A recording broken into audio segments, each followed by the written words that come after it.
Welcome back. In the UK general election, the Conservative Party has won a majority with over 364 seats. Britain's Prime Minister Boris Johnson says the electoral victory has ended the threat of a second Brexit referendum. Details in this report. Britons have voted for the second time in 3 years to decide the government of their country. And once again, the Conservative Party has emerged as the largest party, but this time they won more seats than in the last election. The Tories' victory has finished any hopes of the UK not leaving the European Union. Johnson has repeated his wish to leave the EU with or without a deal. With this mandate and this majority, we will at last be able to do what? You've been paying attention. Because this election means that getting Brexit done is now the irrefutable, irresistible, unarguable decision of the British people. Meanwhile, European Council President Charles Michel said he hopes for a quick British parliamentary vote on Britain's withdrawal from the bloc. I would like to congratulate the Prime Minister of the UK, Boris Johnson, with his victory, and we expect as soon as possible the vote by the British Parliament on the withdrawal agreement. It's important to have the clarity as soon as possible. We are ready. The European Union will negotiate in order to have a close cooperation in the future with the UK. The Council President said the EU was ready to negotiate a free trade agreement with Britain, but called on London to work in good faith. Moving on to the US, where the US Senate has unanimously adopted a resolution that recognizes the Ottoman Turkish killings of Armenians during the First World War as genocide.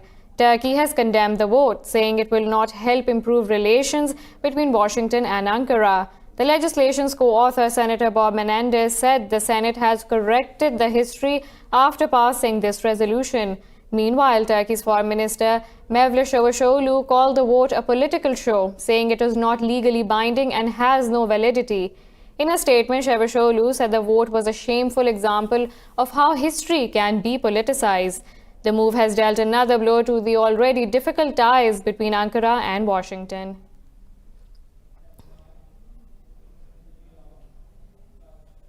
US Special Envoy to Afghanistan Zalmay Khalilzad has met Pakistan's Foreign Minister Shah Mahmood Qureshi in Islamabad. Foreign Office said Khalilzad and Qureshi discussed the Afghan peace process and regional security situation in the meeting.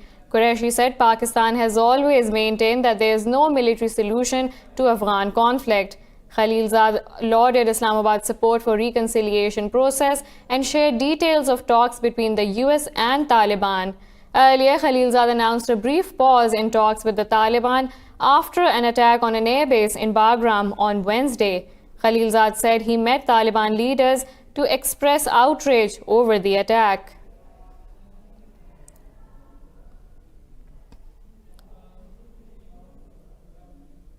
India's President Ramnath Kovind has signed the controversial Citizenship Bill, turning it into an act. Earlier, the Indian Upper House of Parliament approved the bill, seeking to give nationality to non-Muslim minorities. Opposition parties and civil society have criticized the bill as contrary to India's constitution because it excludes Muslims. The new law has triggered widespread protests in India, especially in the northeastern states of Assam and Tripura, where locals fear immigrants will endanger their position. 3 people were killed and several others injured by police firing on protesters in Assam. Japanese Minister Shinzo Abe has put off his visit to India amid these protests.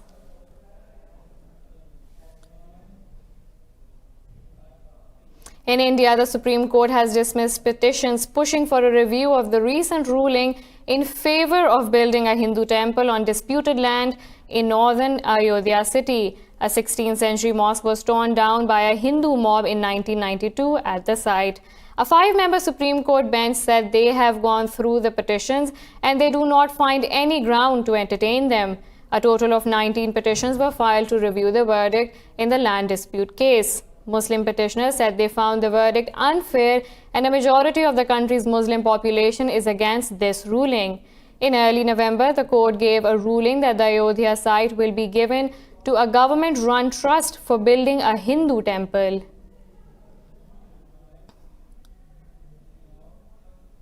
In The Hague, Myanmar's leader Aung San Suu Kyi has asked the World Court to drop the genocide case against her country. Thousands of Rohingya were killed and over 700,000 were forced into neighboring Bangladesh after a military crackdown in 2017. Speaking on the third and final day of the hearings, Suu Kyi said her country's justice system should be given a chance to perform. Gambia's lawyer Paul Reichler said Myanmar cannot be trusted to hold its soldiers accountable. Reichler said Myanmar did not even deny most of the accusations of extreme violence against its military. He reiterated Gambia's demand for provisional measures to restrain Myanmar's military until the case is heard in full. The court said it will issue an order as soon as possible, but gave no specific dates. The Libyan National Army head Khalifa Haftar has urged his forces to advance towards the center of Tripoli for a decisive battle. In a televised address, Haftar said the time has come for the broad and total assault expected by every Libyan. The LNA chief said the Libyan people have been looking forward to the advance. He said the operation will bring revolutionary changes to the country. To all military units in the surroundings of the capital, Hour Zero has struck, the hour of the wide offensive which every honorable Libyan awaits. Our people in Tripoli have been looking forward to it ever so patiently, since they have been invaded by the terrorists.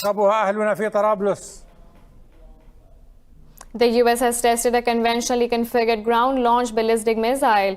The test would have been prohibited under the Intermediate Range Nuclear Forces Treaty. In a statement, the Pentagon said the test took place at Vandenberg Air Force Base in California. It said they are currently evaluating the test results. It was the second weapons test the INF Treaty would have prohibited. In August, the Pentagon tested a ground-launched cruise missile with a range of over 500 kilometers.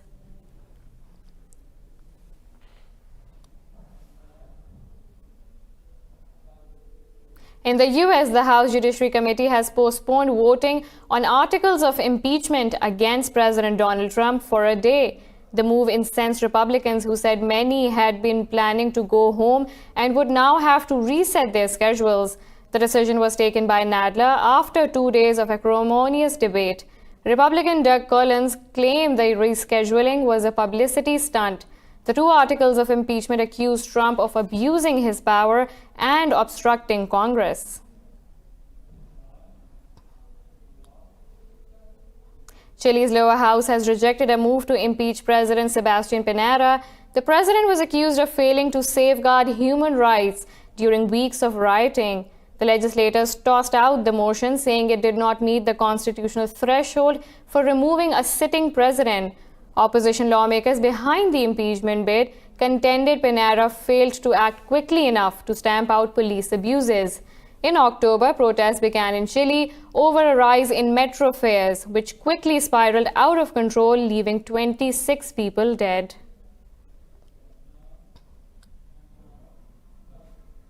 The Chilean Air Force said it has recovered human remains in the search for a plane that crashed earlier this week. The Antarctica-bound flight went missing on Monday with 38 people on board. The head of Chilean Air Force, Arturo Merino, said there are no survivors. He said the condition of the remains show it is almost impossible for anyone to have survived. The Air Force said it will conduct forensic analysis on the remains to confirm their origin. The aircraft had disappeared shortly after taking off from the southern city of Punta Arenas. It carried 21 passengers and 17 crew members. Extreme weather conditions had complicated search efforts after the plane disappeared. Former Bolivian President Evo Morales has arrived in Argentina and has been granted refugee status. He has previously been in Mexico, where he was granted asylum after he resigned in November under pressure from the army. Argentine Foreign Minister Felipe Sola says Morales has come to stay. He said the government wants a commitment from Morales not to make political statements in Argentina. The former Bolivian president's arrival comes 2 days after new Argentina president Alberto Fernandez was sworn in.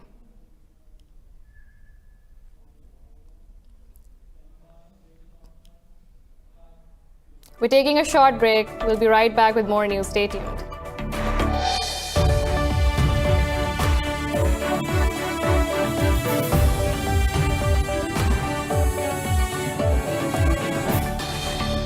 Welcome back.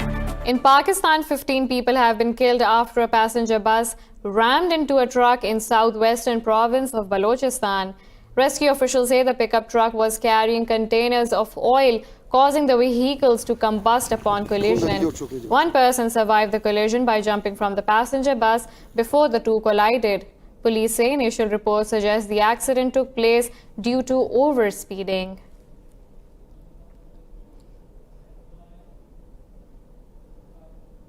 The European Union has extended economic sanctions against Russia for another 6 months over its annexation of Crimea. Spokesman for the President of the European Council, Barend Leitz, said the sanctions extension was decided by EU leaders after a meeting in Brussels. The sanctions were set to expire in January and will now be in place until the end of July 2020. The measures were first implemented in 2014. The move comes days after a Normandy summit in Paris between Ukraine, Russia, France, and Germany failed to find a breakthrough to solve the 5-year conflict.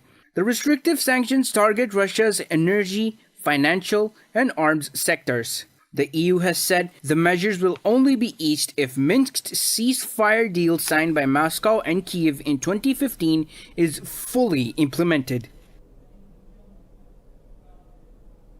The EU has reached an agreement to work for carbon neutrality by 2050.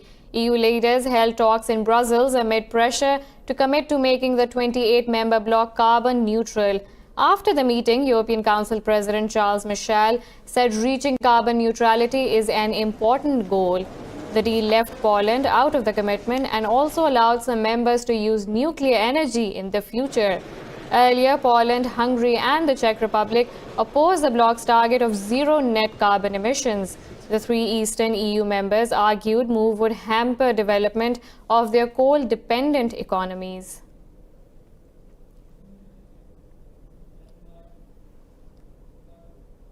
In Burkina Faso, the bars of the capital play the music of the legendary Buena Vista Social Club, attracting crowds of 60 and 70-year-olds. The music's popularity in this city dates back to the time of President Thomas Sankara, who sought inspiration in Cuba's music and revolution.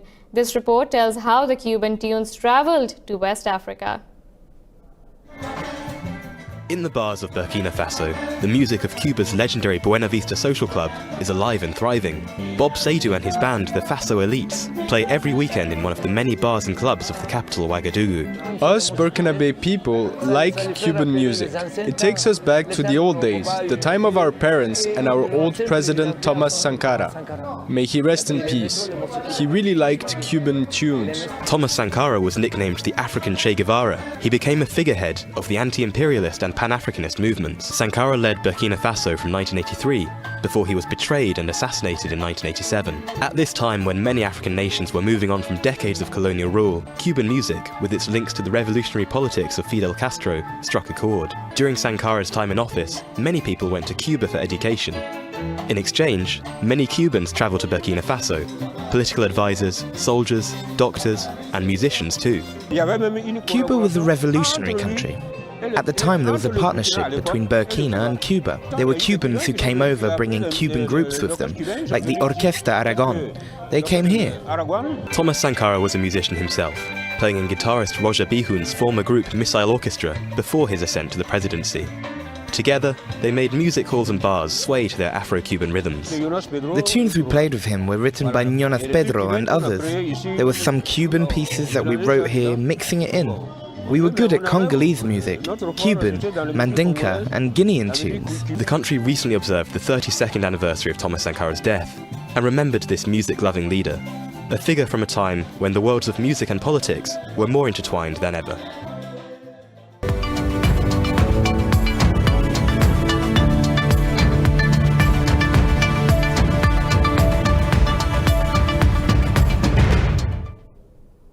Stock markets across Europe are trading higher amid speculation that the US and China are close to reach a trade deal. Investors are upbeat as UK's ruling Conservative Party has won a majority in the general elections. London's FTSE 100 is trading nearly 1.5% higher as Virgin Money UK stock surged over 16%. Frankfurt's DAX and CAC 40 in Paris gained over 1%.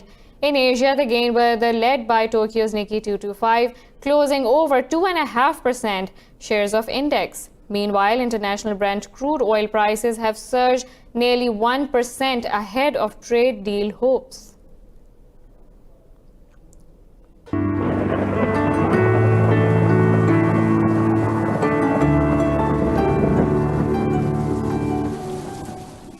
Now let's look at the weather from around the globe.